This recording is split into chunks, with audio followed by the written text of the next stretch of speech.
And then the New York Times did a fake story today, big front page, that JD wasn't sure if he wanted my support. JD is kissing my ass. He wants my support. So I'm 18 points up. If I was 18 points down, he wouldn't want my support. I'll tell you, Jim Jordan wants my support, and he's doing just fine, right? No, these are fake people. These are dishonest. These are very dishonest people. Former President Donald Trump pointing to the very real masculinity crisis facing conservatives in America. In this case, he was unmanning JD Vance, who of course is groveling at Trump's feet for support in his bid to win office in Ohio. Now, JD Vance had some pretty critical things to say about Trump back when he wasn't running for office, but then he decided to suck up to him. And there's more insanity to this, but let's talk about that New York Times story that Trump had mentioned, okay? The article claims that Republican candidates for Senate are reconsidering their allegiances with Trump. Because it's good to suck up to him during the primaries. That'll help you out in terms of beating other Republicans in the field.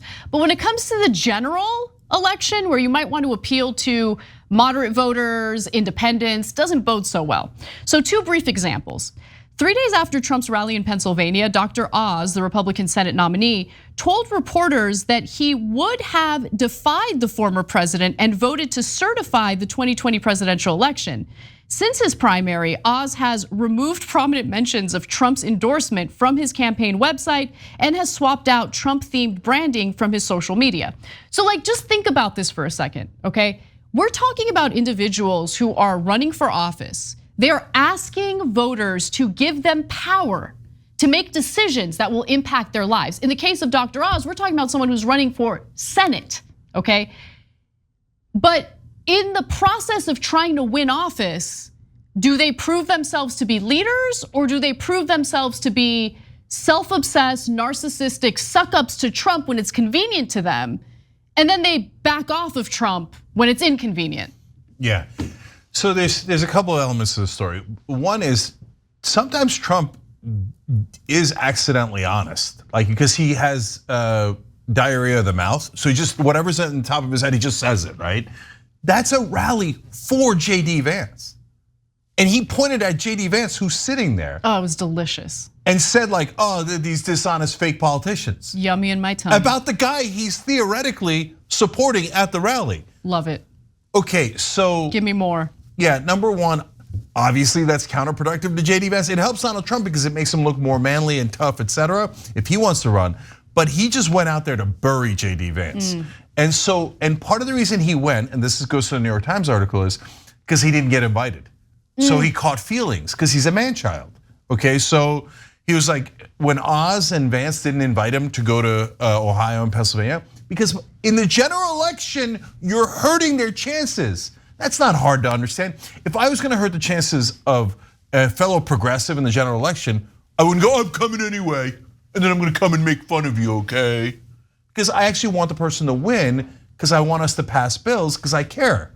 Trump doesn't care about that, he only cares about himself. So he's like, let me see. So he said, I don't care that you didn't invite me, I'm coming, now what are you gonna do? Now if you don't show up, it's awkward, so you gotta show up. Then he shows up, and then he makes fun of him in front of the whole crowd. But he's right, they are betas, okay? And they did speak out against him, then they kissed his ass, and now they're running away from him. So this is the one time Trump is actually being honest as he busts up politicians. So I wanted to give you one other example, and then we'll go to another video of Trump that you're gonna love. So in North Carolina, for instance, there's Bo Hines, a Republican House candidate who won his primary in May after proudly highlighting support from Trump. Now he's deleted the former president's name and image from his campaign site. A campaign official described the move as part of an overhaul of the website to prioritize issues that are important to general election voters. So again, align yourself with Trump when it's convenient during the primaries, move away from Trump during the general. And we're talking about Trump, who Cenk perfectly described as an individual who's self-obsessed, who has incredibly thin skin, and will take it personally and will retaliate. And so with that said, let's watch another Trump clip.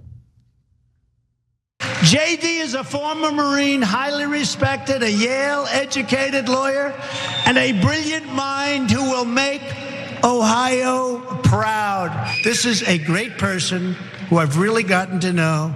Yeah, he said some bad things about me, but that was before he knew me, and then he fell in love. Remember I said that about Kim Jong-un? He fell in love, and they said, oh, Trump is saying he fell in love. Actually, he did, if you want to know the truth. JD, please come up and say a few words.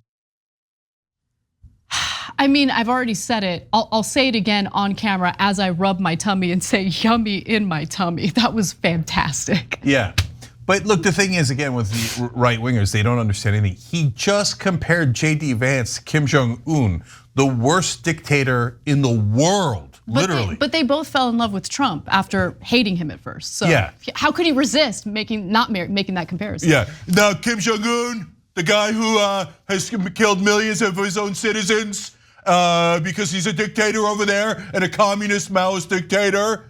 He fell in love with me, I win. This is like real life. It's like a Saturday Night Live skit. It's something. And then now JD Vance, scumbag. You guys thinking of voting for him? Loser politician, okay? But you know what? Since he was kissing my ass and fell in love with me, he's okay. He's okay. You might want to vote for him. He didn't even say he's okay. I mean, it's amazing. Now, JD, come up here and humiliate yourself. Grovel in front of me. Maybe I'll get you to kiss my actual feet. Okay, let's. The problem that I'm having with this conversation, Cenk, is that you're not giving me enough credit. Okay? Because should I follow you around a golf course like Trump? Yes, thank you. Finally, you get it. No, you're not giving me enough credit because as a pessimist, it is challenging for me to find silver linings in terrible situations. Trump, terrible situation. This story, though, silver lining. There you go. Right? Wait, hey, Anna, you know what? Way to find that silver lining. And then people call her pessimistic. Was that good? That was great. More later. Okay. But we will leave this story with a gift, a mashup of Republicans who have been unmanned by Donald Trump. Like a lot of people, I criticized Trump back in 2016, and I'd ask folks not to judge me based on what I said in 2016, because I've been very open about the fact that I did say those critical things, and I regret them, and I regret being wrong about the guy. I think that he was a good president.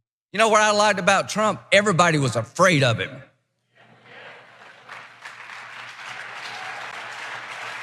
Including me. The Chinese ambassador came in and said, we're trying to figure out Trump. I said, take a number, get in line. I think there's a lot of navel gazing and prognostication. Trump's gonna do what he wants to do, and he's gonna do it on whatever timing he wants to do it. He accomplished an enormous amount as president. I was proud to work hand in hand with him in achieving results for the American people.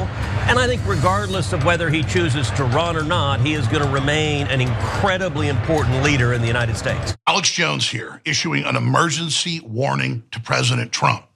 Not a warning out of any desire to hurt you, President Trump, but to save your important legacy and hopefully ensure you can get back into the White House. Hi, this is Ted Cruz calling. I was calling to encourage you to come out and vote on Election Day. Just wanted to encourage you to come out and vote.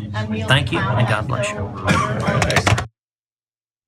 Look, I thought that Ted Cruz phone banking clip was my favorite, but actually Alex Jones' clip might be better.